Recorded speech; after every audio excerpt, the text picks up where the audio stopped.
So 2018 section B's last component, right? So what's happening here? The comparison between the human spermatozoon and the female secondary oocyte, the human female secondary oocyte. So let's look at this. The overall structure and size. So what's the size? So it's small compared, right? To the secondary oocyte, right?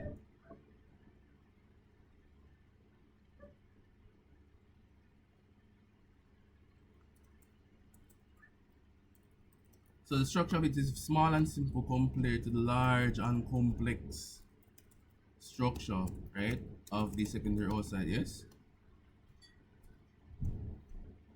So overall structure, this we comparing it, right? The spermatozoon is rather simple compared to the secondary oocyte, and it's rather small compared to the secondary oocyte, right? The nucleus now, right? So both have haploid nucleus, right? So both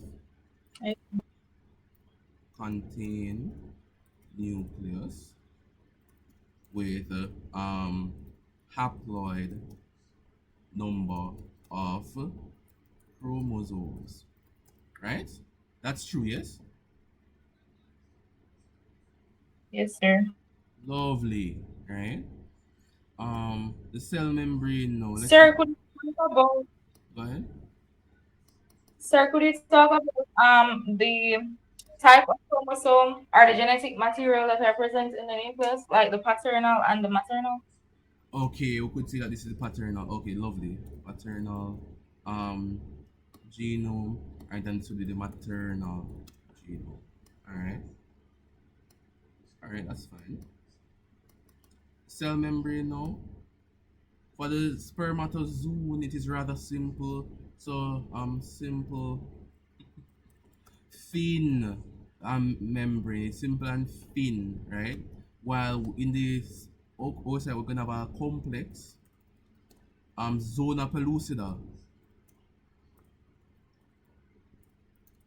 right? And then around that now we're gonna have the corona radiata,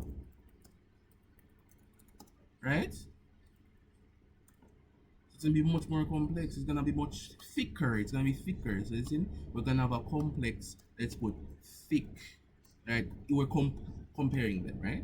So obviously it's very thin, but compared to the sperm, it's very thick, right? Zona pellucida. We're gonna have a more complex structure there, right?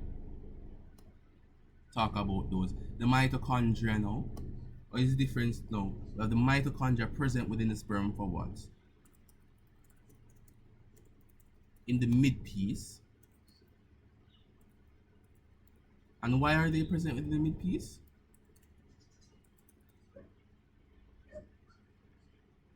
Why is it present? So for movement, energy for movement.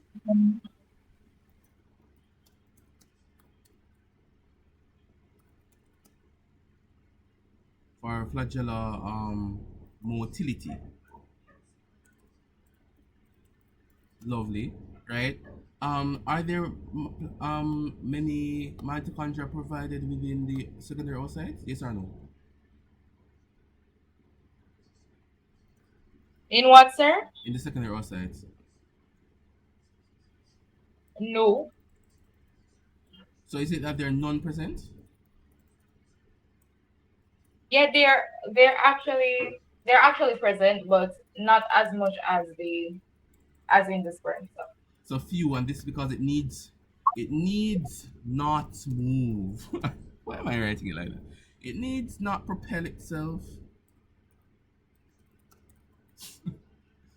What in the old English? It needs not propel itself. Why? Because the fallopian tube has cilia, right? And that helps its movement, right? So it doesn't need the flagella, right, of the sperm, but it can actually move through the fallopian tube because the fallopian tube ciliated cells that assist that.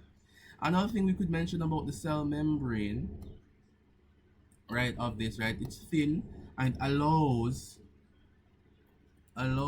for ease of movement, right,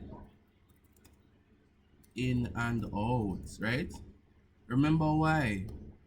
Because when we have the fructose and the calcium ions and those type of things that are present within the semen and the seminiferous the semen from where?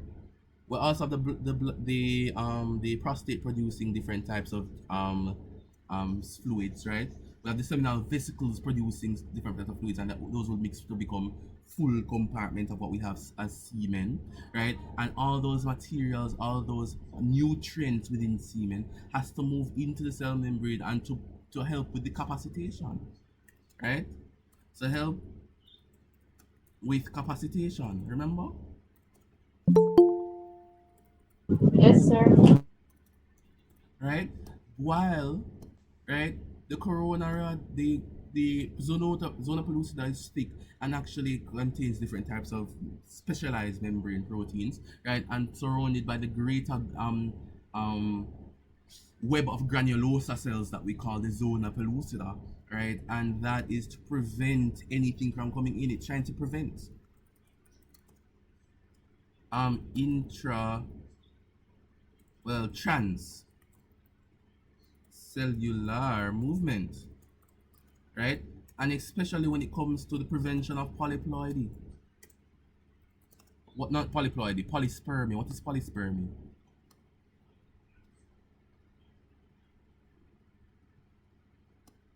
What is polyspermy? Sir, is it when more than one sperm like fertilize the egg?